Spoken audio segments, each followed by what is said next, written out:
Guatemala, 6 de febrero de 2026. Hoy vamos a explorar el entramado oficial del país, desde las decisiones que definen el salario mínimo y la creación de un nuevo banco internacional, hasta un pulso legal entre un municipio y una corporación eléctrica. También veremos el presupuesto de la empresa estatal de telecomunicaciones y, finalmente, un mosaico de la vida cotidiana a través de los anuncios públicos. Empecemos por algo que afecta directamente el bolsillo de miles de personas, el salario mínimo. Vemos un acuerdo gubernativo que nombra a los integrantes de la Comisión Paritaria de Salario Mínimo para Actividades Agrícolas. Se mencionan nombres como Sergio Francisco Sequén por parte de los trabajadores y María Luz Hermila Vigil Herrera por los empleadores. Ahora, la palabra paritaria suena a igualdad, pero ¿qué significa realmente en la práctica? Pues significa que es el campo de batalla, digamos, institucionalizado para una negociación fundamental. Paritaria implica, en teoría, un equilibrio de poder. El mismo número de representantes de cada lado. Exacto.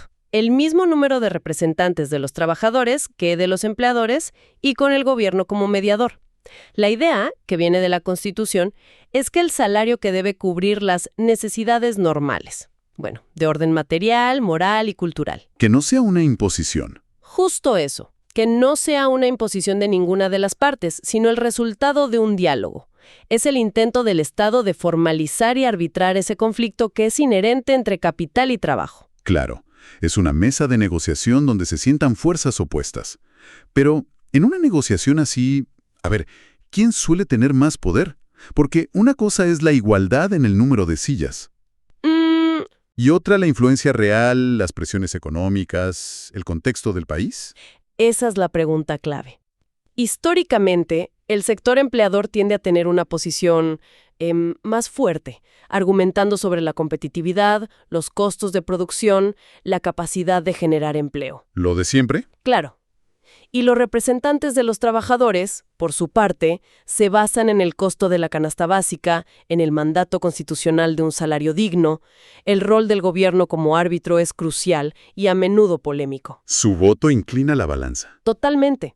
Su voto puede inclinar la balanza y su decisión final a través de un acuerdo gubernativo, si no hay consenso, es la que determina el salario.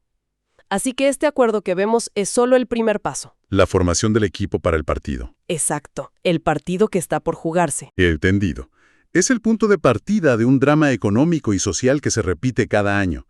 De esta negociación, pasemos a cómo una entidad estatal planea gastar su dinero.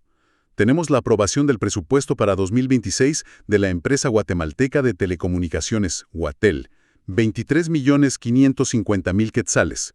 Pero, al desglosarlo, hay un dato que salta a la vista. A ver.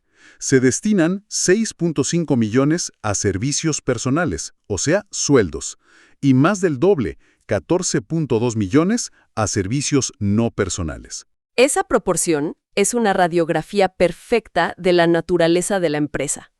Nos dice, en términos muy claros, que Guatel es fundamentalmente una empresa de cosas, no una empresa de gente. Una empresa de cosas, sí.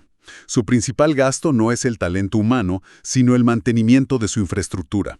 Esos 14.2 millones son el costo de mantener encendida la red, la energía eléctrica, el agua para enfriamiento, arrendamientos, los fierros, básicamente. Los fierros. Es la bestia operativa que hay que alimentar constantemente, y en este caso es 2 veces más grande que su nómina. Comprendo el punto de la infraestructura. Es una empresa con un legado físico importante. Pero, ¿no es un poco preocupante que en pleno 2026 una compañía de telecomunicaciones tenga una proporción tan desbalanceada? ¿En qué sentido? En que un gasto tan bajo en personal, comparado con el operativo, no podría ser una señal de estancamiento, de que quizás se está manteniendo una red antigua en lugar de invertir en el talento necesario para innovar. Es una observación muy aguda. Y toca el corazón del dilema de muchas empresas estatales de este tipo. Se puede interpretar de 2 maneras. La visión optimista es que la empresa es extremadamente eficiente en su gasto de personal. La visión más crítica, y quizá más realista, es la que sugieres. Este es el presupuesto de una entidad en modo mantenimiento, no de crecimiento. Claro, probablemente su rol se ha redefinido a dar servicio en zonas que no son rentables para el sector privado. No es el presupuesto de un disruptor tecnológico, sino el de un guardián de la infraestructura heredada. La innovación, al parecer, está en otro lado. Un guardián de la infraestructura. Buena forma de verlo. Y mientras una empresa estatal se enfoca en mantener, un nuevo y poderoso actor privado quiere entrar al juego financiero. Vemos una solicitud formal para constituir Banco Lafice Guatemala, con una inversión inicial de más de 178 millones de quetzales. Y no son ningunos novatos, ¿eh? Ya operan en toda Centroamérica y el Caribe. Exacto.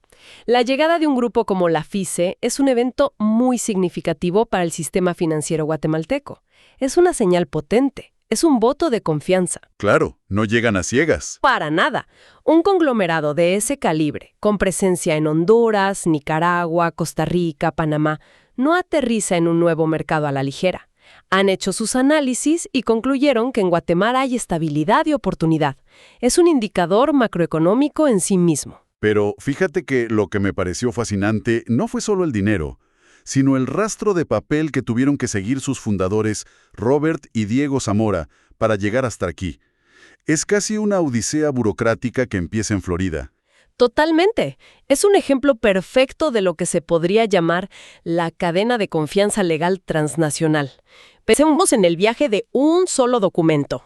A ver, un notario en Florida, un tal José Betancourt, certifica una firma. Pero, ¿cómo puede confiar Guatemala en un notario de Florida? No lo conocen.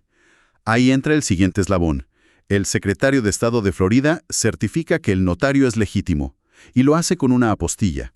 La apostilla del Convenio de La Haya. Esa misma. Es un sello estandarizado reconocido internacionalmente.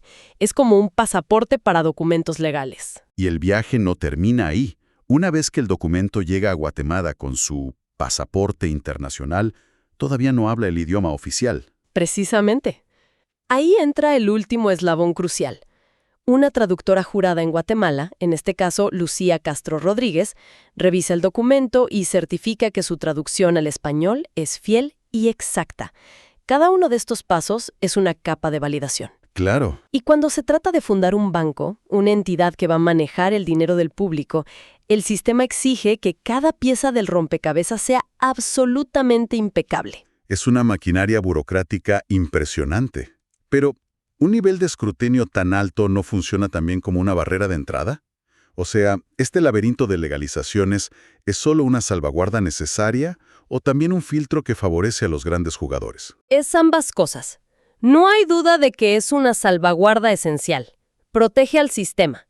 Pero, por su propia naturaleza, la complejidad y el costo de este proceso crean una barrera formidable. Claro. Necesitas abogados, tiempo, dinero, exacto. Recursos que solo las grandes corporaciones pueden permitirse. Así que sí, es una espada de doble filo. Por un lado, garantiza seguridad, por el otro, consolida el mercado en manos de quienes pueden pagar ese peaje de la burocracia global. Hablando de fricción entre grandes corporaciones y las reglas locales, nos encontramos con un choque de poderes en la Corte de Constitucionalidad. Por un lado, la distribuidora de electricidad de Occidente. Y por el otro, La Municipalidad de San Sebastián en Retaluleu. El conflicto es sobre el cobro de tasas por instalar postes y cables. este caso es un microcosmos de una tensión fundamental en la estructura del Estado. No se trata solo de los 15 quetzales que el municipio quería cobrar por cada poste. No, va más allá, mucho más allá. Se trata de una pregunta constitucional profunda. ¿Dónde termina la autonomía de un municipio y dónde empieza la jurisdicción de una ley nacional? Es el poder local contra el poder central. Es fácil imaginar los argumentos. La municipalidad dice, este es mi suelo, mi espacio público. Si una empresa privada lo usa para su negocio, tiene que pagar una tasa, como cualquier otro. Claro, y la empresa eléctrica responde, un momento, mi actividad, la distribución de energía, es de interés nacional y ya está regulada por una ley general de electricidad. Un municipio no puede crear un impuesto local que interfiera con una ley superior. Has capturado la esencia del conflicto perfectamente.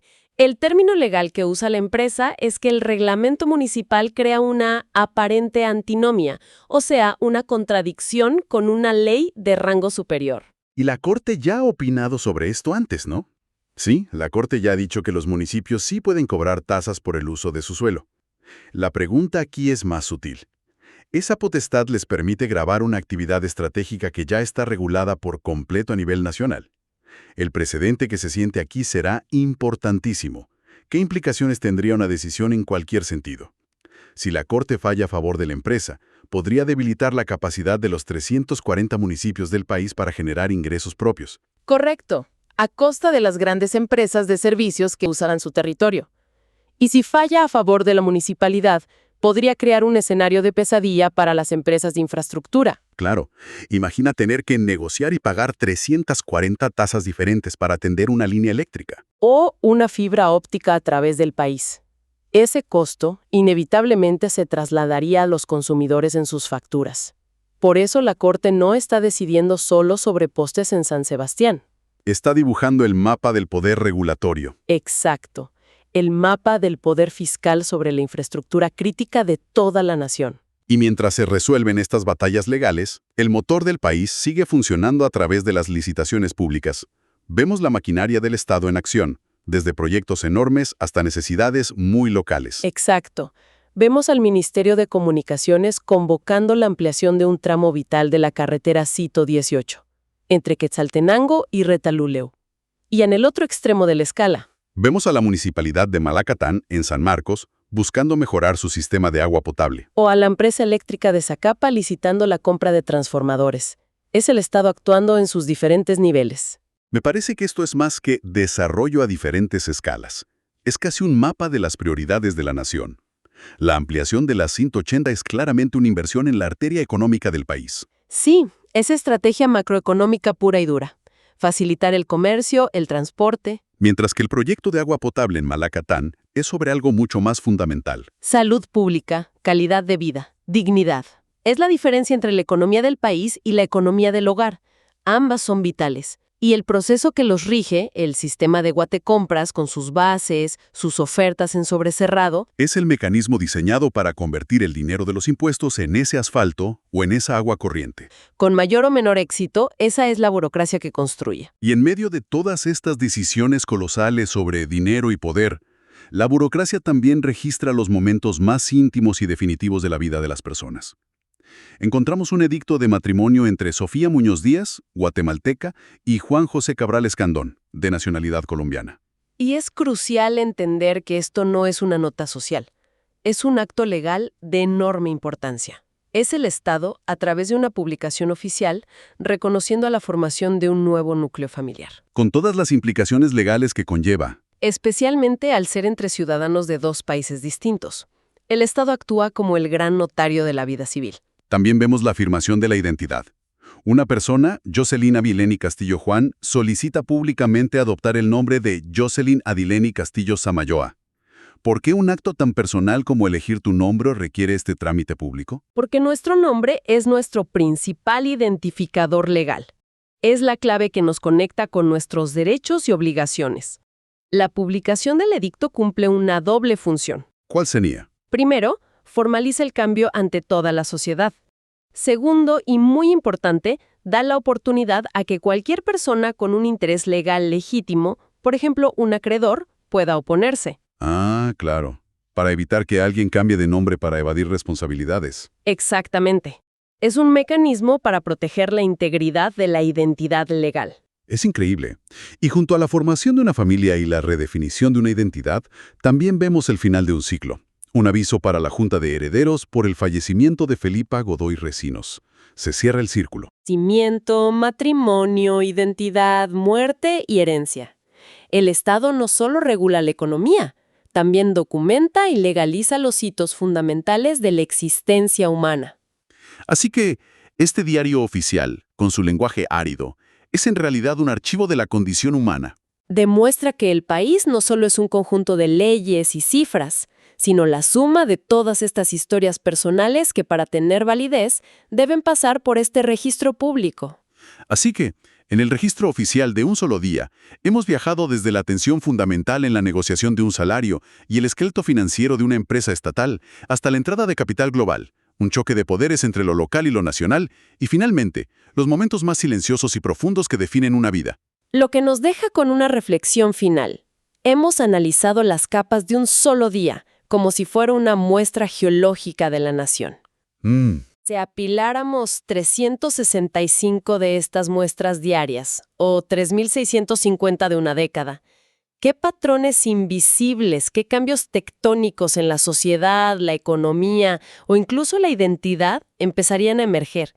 La verdadera historia no contada de un país no está en un titular, sino oculta en el peso acumulado de estos archivos diarios.